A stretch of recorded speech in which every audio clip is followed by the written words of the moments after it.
And of course, meron din siya dito concussive blast. Napakataas sa kanya damage output. Chakno might slide here, figure out. Habulit. Oh no! Chakno might just go down! That's the first blood going to the hands of Minana. Grabe. Medyo nakadalawa kasi yung Torre. Turtle, first one. Sino ata makakuha dito? Half HP on the Turtle. Lansu pupunta dito kay Chakno pero inikutan na nga rin ni Ryota. Bang! That's going to be another kill. At mukhang ang Turtle ngayon ay sisimulin na nga rin ito. Max, Oh my goodness. hindi siya makakatakas dito. Saglitan lamang dahil si Brusco naman ngayon ang susugod kay Ryota with the last insanity as well. Yung wave na yun para makuha niya yung level 2. Kaya nabigyan si Chakno kanina. Kasi hindi nila in-expect na mapapabehind siya sa level and lumalaba ka agad yung Misses two things. That's a flicker and the ulti as well. At mukhang naipit pa ang isa. Lansu biglang nawala. Ayoko sabihin pero nakita kasi ng lahat yun. In sync naman yung mga galaw nila. Pero Wow! Jack Mamba with a surprise! Pero hindi ata makakaisa ang Omega doon dahil may flicker pa naman si Goyong. classic Chakno. Pero dito pa rin yung real world manipulation. That was blind by the way. Teka lang, si Lansu. Lansu, naghahanap ng away. Ryota going in with a last insanity at sumabog nga sa muka ng Minana. Brusco naman ata mabibigyan dito ni Kelra at hindi nila itutuloy. Pero Sa Turtle, Brusco, laki mo yung sarili mo dyan. Guardians Barrier mo. Kukontest natin pag mababa na yung buhay. Turtle, sino nga ba makakakuha nito? Retry secured para dito sa backshot pero biglang may sumabog doon sa kabila. And that's Goyong AR going out pero tignan mo yung bawas ni Doming doon sa likod. Eto Max malapit na mawala pero hindi rin naman mamamatay pa. And Andorio goes down as well pero nakakuha din dyan ng isa. Kailangan natin tumakas ng Minana dito dahil nag-iinit na si Ryota at Grabe po. literal po yan nang babatoyan ng apoy. Literal na init ang binibigay dito ni Ryota para sa Omega. Layo pa dito si Domeng. Nang-umpisa na yung nirarash ata ng Omega. Chakno, looking for the set. Nakahanap ng isa pero mukhang may babagsak agad. Wala na agad si Lansu at kalahati ng apoy ng Lord But Brusco with the ultimate as well at nauubos na ata ang barangay. Kelra is down at si Chakno ngayon nagse-stretching ulit. Di tatama dito kay Doming at si Doming ay nakaka-free hit lamang. Look at the Doming surprise. Ito na nga ata ang Paltoming comeback.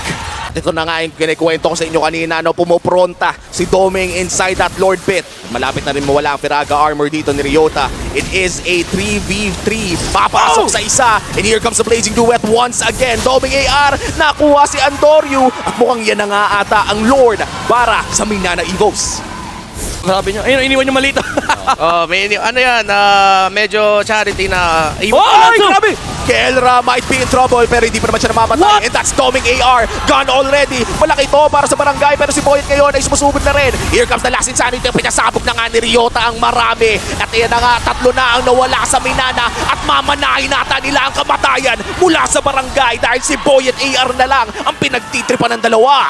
Pinag-usapan nga lang natin, Boyet kumakapit, hinahabol. Brusco na hulin ng Omega. Boyet na lang naiwan. Tatlo laban sa isa. Kumakapit, malala. Ryota nakagante with the last insanity. Ang sabi niya kanina sa pregame ay 2-0 to. Pero mag-seal play nagmumula dito kay Chakno. Si Brusco ata ang tanging makikita.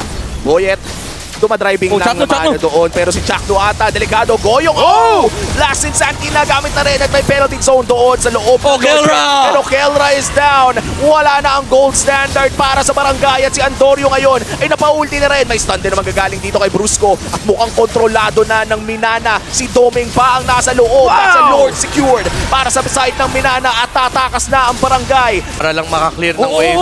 Doming!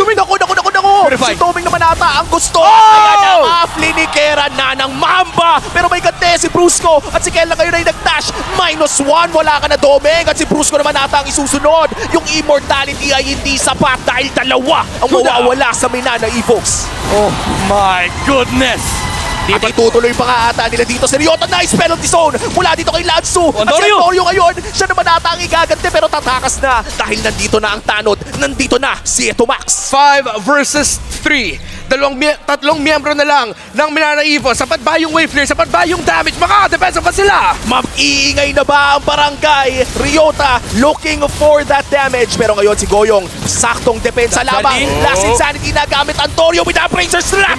Sumabog Pasabog ng sabay-sabay. Yung mga immortality ay nawala na rin at si Antonio ngayon ay tumatangke. Pero sapat si Goyong. Sapat ang damage. Wala man yan. At kailangan niyang tumakas. May immortality pa siya. At ayan na nga, mapapop na rin. Lanzo AR. Naghahanap pa rin sila ng angulo para matapos pero hindi Boyet nila sa labas. matapos to. Ayaw pa umalis dito ng Barangay Omega. Minanaivos kumakapit pa sila para sa depensa. Goyong AR looking for the big ultimate. Oh! Unstoppable na si Ryota. Nagalit kasi nung pre-game. Alright. Hingang onti lang para sa dalawang kupanan na to. Hindi pa tapos. Almost 27 minutes. Tatapusin na nila nung hindi pa tapos. Si Lanzo naman ata makakapasok mo na ng penalty Pero zone. Pero babagsak na rin siya. That's 1 kill for Kelra. At 3v5 scenario makikita natin dito sa loob ng base ng Minana Evos. Tatapusin na ba dito ng Omega? Malayo pa ang Lord. Si Darren, Boyet ay kailangan na mag-back. Si Tomeng, delikado dito pero baka BM ay papabalik. Clot, Ini- Clot. 5v3 makaka-clear ba dito? Yung Clot na Tatapusin na ata pero may BM ay pa-play siya. Hindi tatama kay Boyet ay AR lamang at si Goyong ay papasok na rin with the last insanity pero kalimutan mo na lahat ng yon dahil Omega ang Game 1 winners! 27-11. Ganon katagal ang unang laro sa araw na to. Barangay Omega walks away with a victory, but are you not entertained? This winning moment is brought to you by our official sponsor, FWD Life Insurance, Smart Omega.